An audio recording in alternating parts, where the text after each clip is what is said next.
So actually, we're getting a little bit close to the end of our session here. So I wanted to have one more question that I think we can all close off with, and then I'll let everybody take a moment to say goodbye and any closing thoughts that you'd like to wrap up with.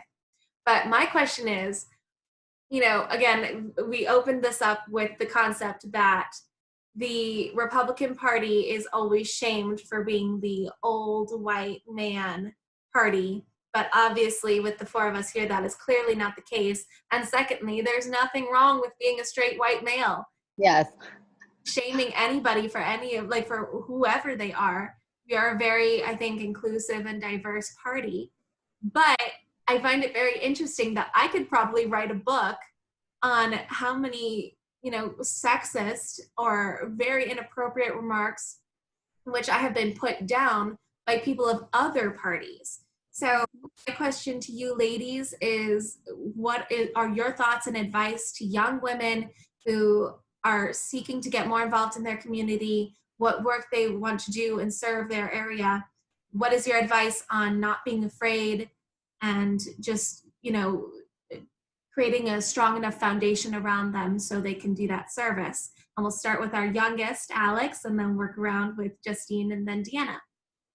Okay, so I'm actually a part of Turning Point USA, and I was planning on starting a chapter at my school, but I had no teacher that would sponsor me, so I didn't end up getting to start one. But I've been to 2 of the events, and when you go, it's amazing. You can really tell that it's not just white people that are part of the conservative movement. My roommates 2 of them were Jewish. No, all 3 of them were Jewish. And one of them was actually Hispanic and Asian. So it wasn't just white people. You see Black, white, Asian, Hispanic, Indian, all types of people, all types of religions. It's truly amazing. And you really get to connect with people. I've met so many people that don't live in the same state as me that I still keep in contact with, that when we go to events, we meet up with each other.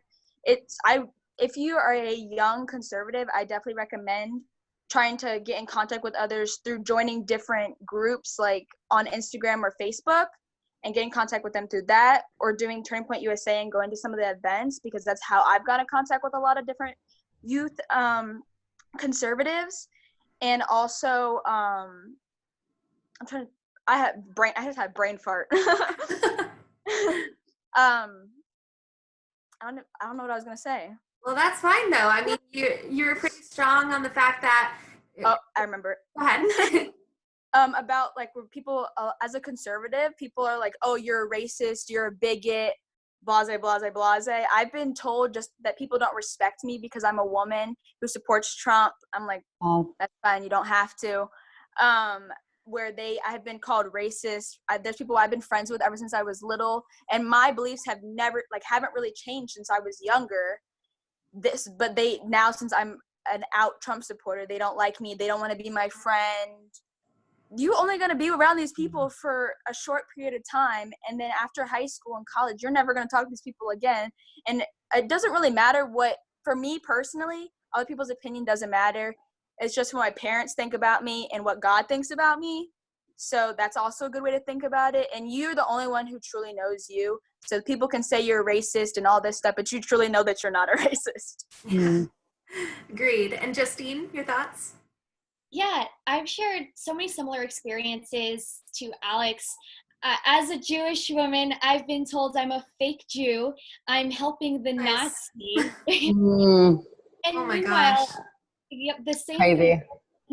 The same people who have called me that are also the same ones who call for the destruction of the only Jewish state in the world.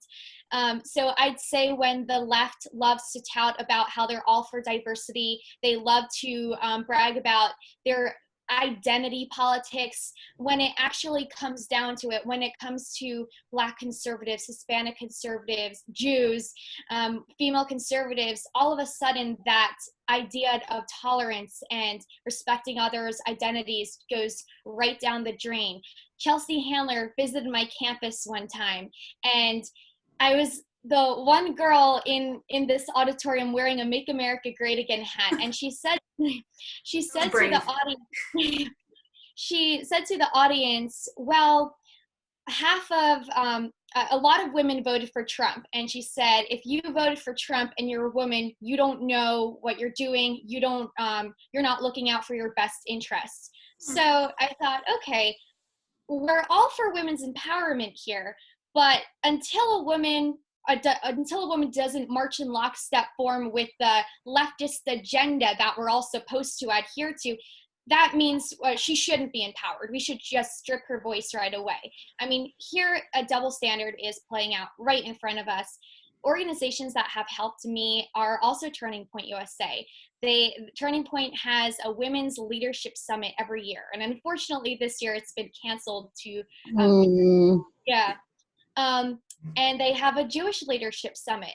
But I'm part of the Miss America organization, where I'm running through Miss New Jersey on the platform of free speech. And being part of Miss America has really helped me. I would say all women, conservative, liberal, in between, should That's awesome. Thank you. Should join the program, because they've given me a voice when my voice has been shut down on college campuses. That organization has promoted the ability for all women to speak and share their points of views, no matter who they are and where they come from. Yeah, agreed. And I think that's actually how you and I met, Justine, on Facebook, as we were both contestants in the Miss America organization, locals, and we now ended up adding each other's friends.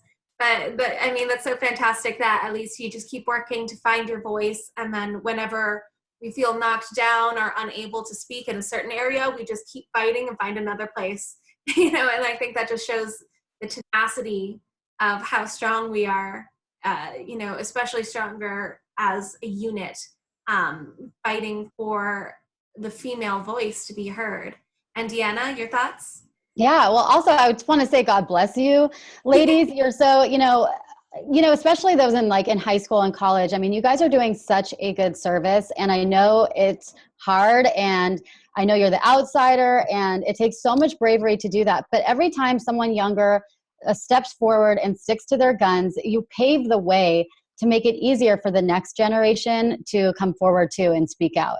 It is not easy. And it is not easy being a conservative right now. It's not easy being a conservative woman, especially a young conservative woman at school. So you just have to know going into it that sticking to your guns is going to be hard. You're going to get picked on probably. You're going to get bullied. You're going to get a lot of hate. But in the end, people magnetize to truth. It's like a light. And if you just stick to your truth, stick to the truth, and know that, this is the truth. You're just speaking the truth. You're speaking common sense.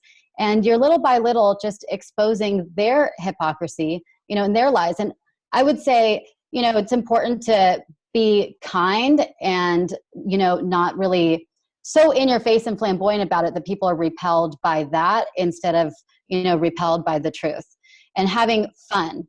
As long you're probably going to be by yourself for a while if you speak the truth, but even if you just have a couple people that gravitate towards you and they're conservatives as well at school, that's enough.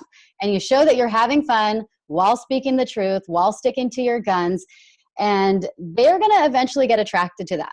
And the ones that aren't, deep down, they're jealous. They're jealous that you're so brave. They're jealous that that you're not a sheep and that you don't follow the herd, that you stick to your guns, and that you're having fun. They're jealous of that, So just you have to be kind, be compassionate, have fun, but know that, eventually people do truly magnetize towards the light.